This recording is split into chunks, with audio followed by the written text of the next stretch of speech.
کی۔ حضرت ابو ہریرہ رضی اللہ تعالیٰ عنہ سے روایت ہے کہ رسول اللہ صلی اللہ علیہ وسلم نے فرمایا کہ صدیق کے شایان شان نہیں ہے کہ وہ ہر وقت لعنت برسایا کرے۔ حضرت عائشہ رضی اللہ تعالیٰ عنہ سے روایت ہے کہ حضرت صلی اللہ علیہ وسلم حضرت ابو بکر صدیق رضی اللہ تعالیٰ عنہ کے پاس سے گزرے۔ وہ اتفاقاً اپنے کسی غلام کے متعلق لعنت کا لفظ استعمال فرما رہے تھے۔ آپ صلی اللہ علیہ وسلم ان کی طرف متوجہ ہوئے اور فرمایا کہ رب کعبہ کی قسم، یہ ہرگز نہ ہوگا کہ جو لوگ لعنتیں برسائیں وہ صدیق میں بھی شمار ہوں۔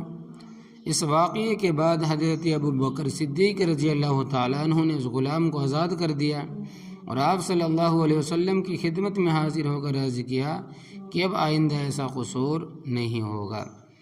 حضرت ابو بکر صدیق رضی اللہ تعالیٰ عنہ نے جب رسول اللہ صلی اللہ علیہ وسلم سے اس نقطے کو سمجھ لیا تو فوراً اس کی تلافی غلام کی آزادی سے کر دی اور اس کا کفارہ ادا کر دیا۔ اور آقا صلی اللہ علیہ وسلم کی بارگاہ رسالت میں جس طرح ان کی شان کے نامناسب کلمات سامنے تھے، غلامی کی آزادی کے بعد ان کی شان صدیقیت بھی نمایاں ہو گئی اور شمع و اطاعت کا نمونہ بھی۔ الغرض انہوں نے یہ ظاہر کر دیا کہ اب آئندہ ایسا قصور نہیں ہوگا۔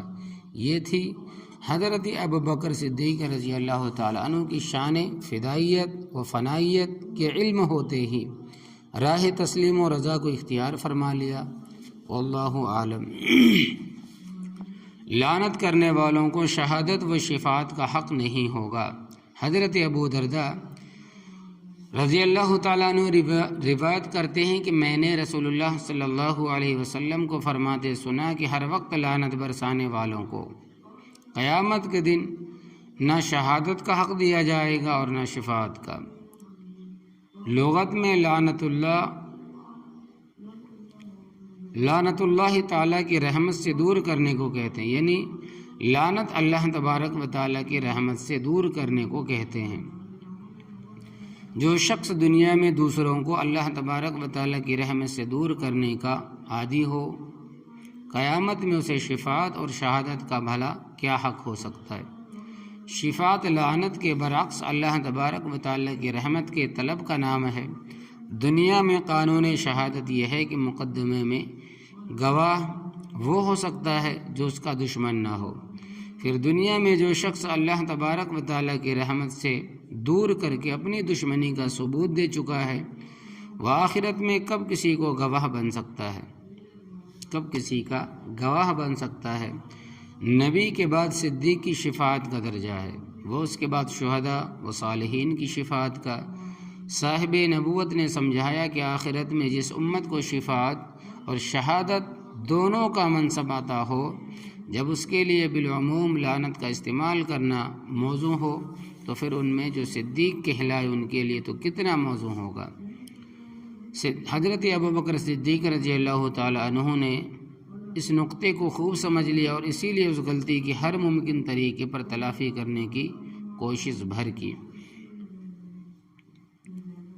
لعنت کرنے والا مسلمان کے حق میں خائن ہے، خیانت کرنے والا ہے۔ حضرت مولانا محمد یحییٰ رحمۃ اللہ علیہ فرماتے ہیں کہ شہادت کی بنیاد امانت پر ہے، اور مسلمان پر لعنت کرنے والا مسلمانوں کو اللہ تبارک و تعالیٰ کی رحمت سے لعنت کے ذریعے دور کر کے مسلمانوں کے حق میں خیانت کا مرتکب ہے۔